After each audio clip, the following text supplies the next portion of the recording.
Alright guys, we're back. So, when we last left off, our character here has been requested from his girlfriend Alex to move in with her. Or her moving in with you.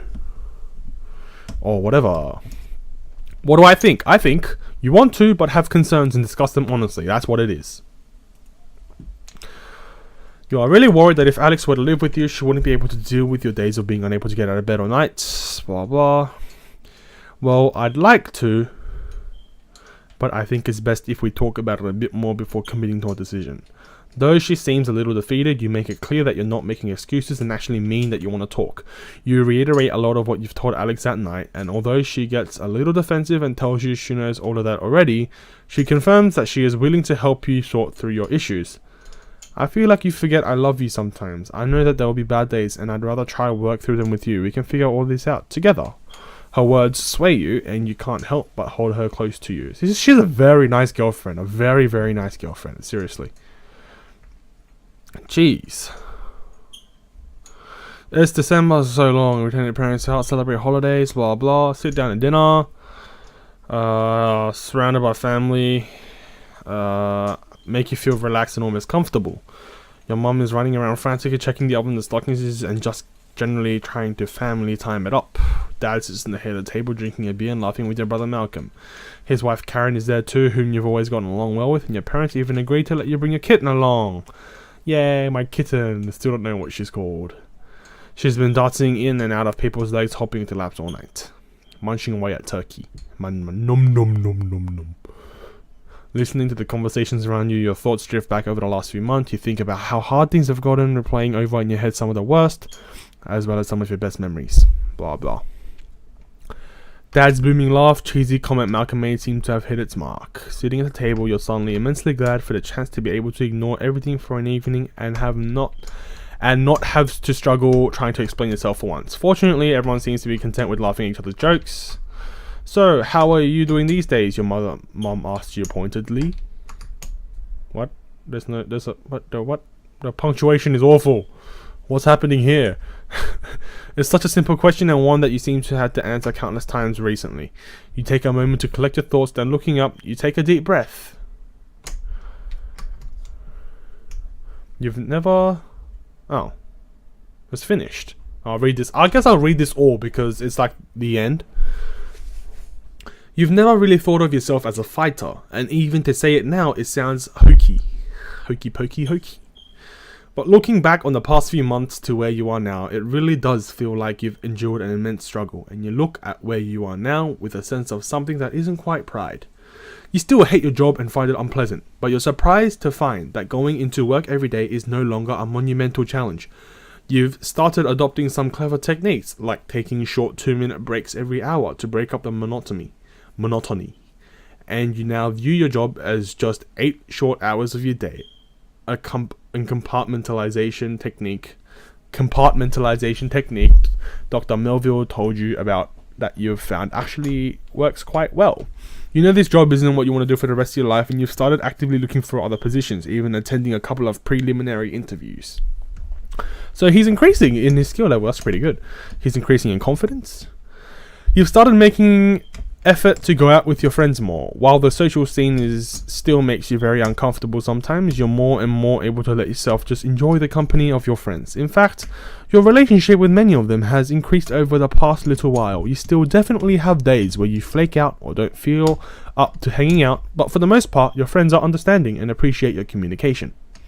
By far the biggest change you've noticed in your life has been in your relationship with Alex. You were terrified of talking to her about everything at first, but looking back, you feel like it's only strengthened your relationship. She was always supportive of you, emotionally, but lately the two of you have been even more in sync, and it's really starting to feel like you're building a life together. It even seems like the two of you have been making a more concerted effort to sync up your schedules, and have been spending more and more of your downtime with each other. Pretty soon you think moving in together may be a very real possibility. Dr. Melville has commented on how well you seem to be doing, and you can't help but agree. With all that seems to have improved recently, it's sometimes difficult for you to think about the fact that you still have bad days. Sometimes even really bad days. They serve as a stark reminder of the fact that this will be something you likely have to deal with for the rest of your life. Depression is a battle, and though you're certainly ahead in the fight, you know the battle is never going to be over. Sometimes even Alex can tell when things are going to be rough, despite your best efforts to the contrary. While you know that your depression can never be cured, you have a very strong support network in your friends and even Malcolm, and armed with a newfound confidence in your friends and family, you accept that though the road may be rocky, it is at very least not solitary. You meet your mum's gaze from across the table and muster up a smile. "I'm good, Mum," you tell her. She says nothing, but you can feel her smile from across the room. Aww. Aww, dang. This is just like, thank you, like depression. Aww. I guess I'll just read this. Like depression itself, Depression Quest does not have an end, really. There is no neat resolution to depression, and it was important to us that Depression Quest's own resolution reflect that. Instead of a tidy ending, we want to just provide a series of outlooks to take moving forward. After all, that's all we can really do with depression, just keep moving forward. And at the end of the day, it's our outlook and support from people like you that makes all the difference in the world. Thanks again.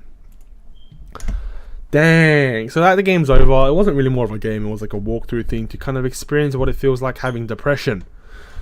So my thoughts on this game, it didn't really tell me too much about depression. I've experienced, obviously everyone I think experiences a different degree of depression. I'm pretty sure mine could be more severe or less severe than other people's. There's no there's no set explanation of like a generalized definition of depression. So did it accurately define depression? So yes and no. I think yes and no. But this game I think was really pretty cool in the sense that, you know, you could choose what you want to do. It was a little bit different to what I normally do. But yeah, that's pretty cool. I quite enjoyed it. There was so much writing, but I guess that's what you do. That's what you experience really in games like this. So yeah. So guys, that was Depression Quest. If you guys want me to play any other games, any suggestions, anything in general, if you have any questions, anything, just leave them in the comments section down below, and we will get to that as soon as possible. If you guys also want to share maybe some stories of your depression, you can feel free to leave a comment in the comment section down below as well. We'll definitely have a read through it, respond, tell you what we think, blah blah. Or if you guys are currently going through depression and you guys just need someone to talk to and you don't want to make it like public, you can always PM us, personal message us at Team Lag Spike, and from there we can organize something. So you can either talk to me in private, or you can talk to Jaden in private, or Tim in private. Doesn't really matter. So, you know, as much as we are YouTubers and stuff, we're all people, and if you're going through a hard time, we're always going to be here to help. I'm sure everyone else around you is here to help as well. So if you're going through depression like I was, or maybe a lot of people were, I think everyone's been going through depression. So just remember that there are people around you that can help, and honestly, we full 110% on behalf of everyone at Team Lag Spike, 110% believe you can get through it. So power on, soldier on, have faith. We have faith most certainly in all of our subscribers and anyone else that is watching. So yeah, thank you so much for watching, guys. If you guys enjoyed our rating, we'd much appreciated. And as usual, this has been your boy Cujo. And as usual, I'll talk to you next time.